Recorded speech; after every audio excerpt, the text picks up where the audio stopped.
আসসালামু আলাইকুম, কেমন আছেন সবাই? তন্দ্রাবিলাস ব্লগে আপনাদের জানাই স্বাগতম। আজ সোমবার, এখন বাজে 12টার মতন। তো সকালবেলার নাস্তাপাতি আমাদের কমপ্লিট। আমার ছেলেটাকেও এখন ঘুম পাড়াইয়ে দিছি। দেন আমি চলে আসছি রান্না করতে। তো আজকে তো আমার আপুর বাসায় যাওয়ার কথা ছিল। তো আমার বাসায় কোনো রান্নাবাড়ি কোনো কিছু করা নাই। আপনাদের ভাইয়ার অফিস থেকে আসতে লেট হয়, আবার তার রান্না করতে হবে। তো এই চিন্তা ভাবনা করে ভাবলাম যে তাহলে আমি রান্নাটা কমপ্লিট করেই যাই। তো এদিকে আমি একটু আমার জন্য করে নিচ্ছি, ইলিশ মাছের মাথা ছিল। আসলে অ্যাকচুয়ালি মাথা বলা যায় না, মানে ওই যে চোয়ালের পাশটা ছিল। তো ওইটা দিয়ে একটু সবজি রান্না করে নিচ্ছি। আর এইখানে আমি গুঁড়া মশলা দিব, একটু মরিচ দিব, ধনিয়া গুঁড়া দিব, জিরা গুঁড়া দিব, হলুদের গুঁড়া দিব, আর একটু তো কাঁচা মরিচ দিছি। তো পেঁয়াজটা সুন্দর করে ভাজা হয়ে গেছে। এটার মধ্যে এখন আমি সবজিগুলোকে দিয়ে নিলাম। আমি 5 মিশালের সবজিগুলো কেটে রাখছিলাম, একটু কাঁঠালের বিচি, আলু, ঢেঁড়স, তারপরে পুল্লা দিছিলাম একটু, আর হচ্ছে একটু দিলাম পটল। তো এইগুলা দিয়ে খুব সুন্দর করে এখন নাড়াচাটা নাড়াঘাটা দিয়ে এখন আমি মাছটা দিয়ে দিচ্ছি। মাছের কাটাকুটা দিয়ে রান্না আর কি, মোট কথা। কারণ অনেক দিন ধরে মাংসও খেলাম, ভালো লাগলো না। ভর্তা দিয়েও খাচ্ছি, মন মতো হচ্ছে না। তো ভাবলাম যে এভাবে একটু সবজি রান্না করে খাই, যদি একটু মুখের স্বাদটা ফেরে। কেন জানি ইদানিং কোনো খাবার দাবারই কারো, মানে আমাদের দুজনেরই ভালো লাগতেছে না, প্লাস আমার ছেলেরও ভালো লাগতেছে না। তো দেখি এইভাবে খেয়ে ভালো লাগে কিনা। সত্যি বলতে এ সপ্তাহে আমাদের বাজারও তেমন একটা করা হয়নি, তো বাসায় মাছও নাই, তবে অনেক মাংস আছে। তো ভাবলাম যে যেহেতু বেশ কিছুদিনের জন্য চলে যাব, তাহলে আমি একটু মাংস রান্না করে রেখে যাই। হবে কি, তাহলে 3-4 দিন চললে দেখা যাবে যে আমি আবার রান্না করে একটু দিয়ে যাইতে পারবো। 3-4 দিন তো অ্যাটলিস্ট রেস্ট থাকবে। তো আজকে আমি মাংসটা একটু ডিফারেন্ট ওয়েতে রান্না করতেছি। ডিফারেন্ট ওয়ে বলতে এটা সবাই করে, তবে আমি খুব কম এভাবে রান্না করি। আমি সাধারণত একটু মশলাটাকে কষায় নিয়ে তারপর রান্না করি। এটা হচ্ছে আমার আম্মু রান্না করে, আমার শাশুড়ি মা এইভাবে রান্না করে। তো সেইভাবে আজকে আমি রান্না করতেছি। যদি বেশি পুরানো গোশ হয়ে যেত তাহলে দেখা যায় যে কষাই রান্না করতাম। যেহেতু এটা এখনও বেশি পুরাতন হয়নি, এই জন্য এইভাবে আমি রান্না করে নিচ্ছি। পেঁয়াজ, রসুন, আদা বাটা সব কিছু দিয়ে মশলার যে রেলগাড়িটা আছে সেটাও দিয়ে দিলাম তরকারির মধ্যে। তো এখন আমি আবার একটু দিয়ে দিচ্ছি সরিষার তেল। গরুর মাংস সাধারণত আমি সরিষার তেল দিয়ে রান্না করতে বেশি পছন্দ করি, মানে আমার কাছে এইভাবে রান্না করতে বেশি ভালো লাগে আর কি। তো এটা কিছুক্ষণ হইতে থাক, মানে এটা তো এখন অনেকক্ষণ ধরে কষানো লাগবে। ইতিমধ্যে আমার ছেলেও উঠে গেছে, তাকে আবার একটু ঘুম পাড়ায় দিয়ে গেলাম। দেন এখন আবার যাব, দেখি চুলার পর সব কিছু একদম লো আঁচে দিয়ে রাখছি। এমনি কি রান্না করা যায়?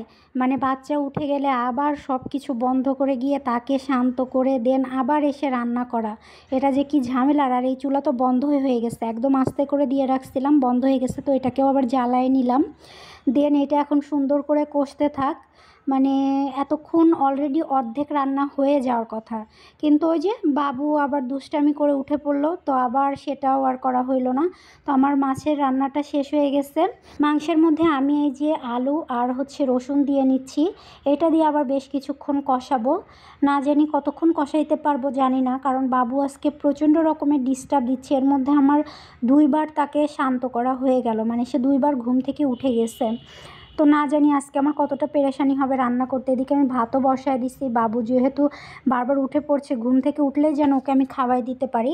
তো এখন আমি আবার একটু ওই যে ব্রয়লার মাংসটা আসছে না, ওইটাকে ভেজে নিয়ে রোস্টের মতো করে রান্না করব। অ্যাকচুয়ালি রোস্টই করতে চাইলাম, তো দেখলাম যে রোস্টের প্রিপারেশন অনেকটা নিতে হবে। তো রোস্টের মশলা আছে, ওই মশলা দিয়ে যতটুকু রোস্ট রান্না করা যায় আর কি, যেভাবে মানে এইখানে একটু বাদাম বাটা দিতে হয়, এই সেই করতে হয়।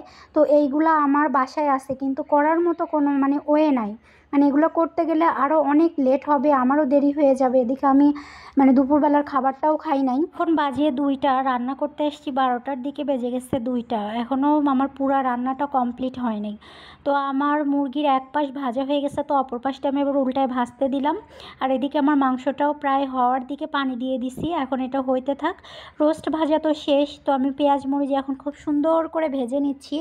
মরিচটা আবার একটা পড়ে গেল, তো এটা হইতে থাক। মরিচ এখনই তো অবশ্য দিব না। দিনই ভাবি যে খেতে পারছি না, একটু সুন্দর করে সময় নিয়ে রান্না করব, একটু ভালো মন্দ রান্না করব।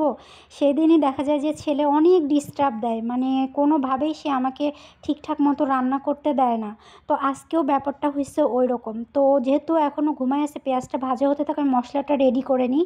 এখানে লবণ নিলাম, একটু মরিচের গুঁড়া, ধনিয়া গুঁড়া, জিরা গুঁড়া, আর হচ্ছে একটু গরম মশলা নিচ্ছি। আর এদিকে আমার বাসায় টক দই নাই, আর নিচেও যাওয়া সম্ভব না, এই জন্য আমি আবার একটু তেঁতুল গুলায় নিচ্ছি। নিছি। একটা কিছু না থাকলে যে কত রকমভাবে ঠ্যাকঠুক দিয়ে কাজকর্ম চালাইতে হয় তা একমাত্র আল্লাহই জানে। কারণ এখন চাইলেও নিচে যাইতে পারি না, হুটহাট করে এটা ওটা আনতে পারি না, কারণ বাবু থাকে, আবার বাবুকে নিয়ে যাইতে হয়, খুবই পেরেশানিও হয়ে যায়। তো এখন ওই রকম কোনো রকম আর কি কাজ সারা লাগে। তো এই দেখেন আবার আমার ছেলেটা ঘুম থেকে উঠে আসছে, তো ওকে নিয়ে যে আমি আবার চুলা টুলা বন্ধ করে দিছি, সব কিছু রান্নাবাড়ি অফ, ওকে আবার আমি এখন ঘুম পাড়াচ্ছি। ঘুম পাড়ায় রেখে গিয়ে আবার মশলাপাতি সব কিছু আমি হচ্ছে রোস্টের মধ্যে দিব। তো এইভাবে কি একটা রান্না কখনো ভালো হয়? তো বাবু ঘুমাই গেছে, তো আমিও আবার চুলাটা জ্বালায় নিলাম। মানে একদম খুব সুন্দর করে করতে চাইছি না, আজকে এরকম হচ্ছে। তো আমি মশলাটা এখন দিয়ে দিচ্ছি। ওমা, দেখছেন কি একটা কাণ্ড! আমি মশলা দিচ্ছি আর ও পিছন থেকে এসে দাঁড়ায়ছে, আমি তো প্রচণ্ড রকমের ভয় পেয়ে গেছি। মশলাপাতি আবার দিতে হবে, পড়েই তো গেল সব। তো যাই হোক, মশলাপাতি দিয়ে নিচ্ছি। তো এখন হচ্ছে আমি এই যে রোস্টের মশলা যেটা আছে রাঁধুনির, ওইটা দিয়ে দিব। আর এদিকে আমি সুন্দর করে ভেজে রাখছি মাংসগুলা। তো আমার মশলাটাও কষানো শেষ, এখন আমি মানে আন্দাজ মতো আর কি আমি মশলাটা দিয়ে নিচ্ছি, মানে মুখের স্বাদ মতো আর কি। যদি লাগে আবার একটু পরে দিব। তো এখন মনে হলো যে না, এইটুকুই এনাফ, এইটুকুই দেই। তো এটা দিয়ে এখন খুব সুন্দর করে আমি অল্প অল্প পানি দিয়ে কষায় নিছি। নেওয়ার পরে এখন আমি হচ্ছে এই যে মাংসটা যেটা ভেজে রাখছিলাম, ওই ভাজা মাংসটা দিয়ে আবার খুব সুন্দর করে কষাবো। আর এখন আমি দিয়ে দিচ্ছি ওই যে তেঁতুলের যে পিউরিটা করে রাখছিলাম, ওই পিউরিটাও একটু দিয়ে নিলাম। দিয়ে ব্যালেন্স করব আবার একটু চিনি দিয়ে, যে ঠিকঠাক মতো আছে কি না। রোস্টের মিষ্টি আর টকটা যদি ঠিকঠাক মতো হয় তাহলে রোস্টটা অনেকটাই পারফেক্ট হয়। আর রোস্টে তো আরও অনেক বেশি মশলা লাগে, তো সেইগুলার আমি কোনো কিছুই দিচ্ছি না, মানে হাতের কাছে যা আছে সেই মতোই আর কি দেয়া। তো এখন আবার একটু চিনিটাও আমি দিয়ে নিলাম। তো দেখা যাক যে কতটা ব্যালেন্সড হয়। আজ আপুর বাসায় যাওয়ার জন্য সব কাজকর্ম সকাল সকালে কমপ্লিট করছিলাম, রান্নাবাড়িও তেমন একটা করছিলাম না। কিন্তু যেই ভাবলাম যে না, এখন আর যাওয়া হচ্ছে না, আমাকে রান্নাবাড়ি করতে হবে, তো আবার সব কিছু এলোমেলো হয়ে গেল, নোংরা হয়ে গেল, আবার এগুলো আমাকে করতে হবে। তো মশলাটা সম্পূর্ণ কষায় আসছে, আবার আমি এখানে একটু দুধ অ্যাড করে দিলাম। দুধ দিয়েই মূলত আমি কষাবো, এর মধ্যে কোনো পানি অ্যাড করব না। পানি দিয়ে আমি কখনোই রোস্টটা রান্না করি না, আমার কাছে ভালো লাগে না। আর এদিকে আমার গরুর মাংস কমপ্লিট, চুলাটা বন্ধ করে দিছি। এটা যদিও আপনাদের ভাইয়ার জন্য করা। আর আমার ছেলে এই যে পণ্ডিত, সে এখন এইখানে যা কিছু আছে সব কিছু নিয়ে রুমের মধ্যে চলে যাচ্ছে। এখন আবার আমি কয়টা কাঁচামরিচ ছেড়ে দিচ্ছি, যদিও একটু ঝালঝালি হইল। তো একটু শুকনো মরিচের গুঁড়া দিচ্ছিলাম, তো এই জন্য একটু ঝালের পরিমাণটাও মানে ভালোই মনে হচ্ছে, তো আবার অতটা খারাপও লাগতেছে না। আর এদিকে হচ্ছে আমি একটু পুডিং করছিলাম, তো অনেক পিপাসা লাগছে, একটু কিছু খাইতে মন চাইলো, ক্ষুধাও লাগছে, তো আমি আবার একটু পুডিংটা খেয়ে নিচ্ছি, যে ওইটাও হইতে থাক আর আমি একটু খাওয়া দাওয়া করে নিই। আবার বাবুও ঘুম থেকে উঠে গেছে, ওকেও খাওয়াতে হবে। তো রোস্টটা রান্না হলে ওকে আমি খাওয়াই দিব। তো মোটামুটি আমার এইদিকে রোস্ট প্রায় শেষের দিকে। আমি আবার উপর দিয়ে একটু ঘি দিয়ে দিচ্ছি, কারণ ঘি তো দিতেই হবে, রোস্টে যদি একটু ঘি না দেই তাইলে কি ভালো দেখায়? আর ফ্লেভার অসম্ভব সুন্দর, দুর্দান্ত ফ্লেভার বের হয়েছে, আর খাইতেও টেস্ট হয়েছে, আর সব কিছু আর কি মোটামুটি ব্যালেন্সড হয়েছে। তো এদিকে আমার ফাইনালি রোস্ট রান্না শেষ, এখন আমি ছেলেকে খাওয়াবো। তো যাই হোক, চলেন আজকের ভিডিওটা এখানেই শেষ করছি।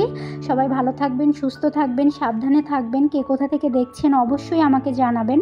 আমার ভিডিওটা ভালো লাগলে একটা লাইক কমেন্ট শেয়ার করে দিবেন, আর আমার চ্যানেলটাকে অবশ্যই সাবস্ক্রাইব করবেন।